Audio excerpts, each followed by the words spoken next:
Honours পাশ করার পর ২০১৭ সালে ২টি গরু নিয়ে খামারের যাত্রা শুরু নাটোরের বাসিন্দা নাসির উদ্দিনের। বর্তমানে ছোট বড় মিলিয়ে তার খামারে রয়েছে ২২টি গরু। এর পাশাপাশি বেশ কয়েক বিঘা জমিতে কলাবাগান ও পুকুর লিজ নিয়ে মাছ চাষ করছেন তিনি।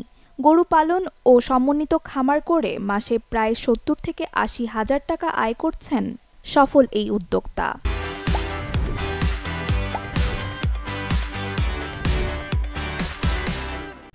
বাসায় জানালাম যে আমি গরু লালন পালন করতে চাই, তখন আমার ফ্যামিলি আমাকে সাপোর্ট দেয়। সেই সাপোর্ট অনুযায়ী আমি গরু পালন করি।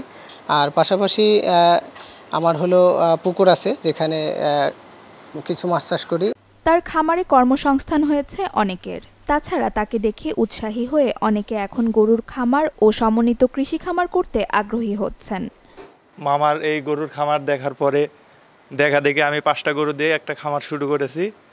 মোটামুটি 5টা গরুর থেকে আমার সংসার চলে। এখানে আমি মাসিক বেতন পাচ্ছি ১৬,০০০ টাকা। এতে আমার মোটামুটি সংসার ভালোভাবে চলতেছে।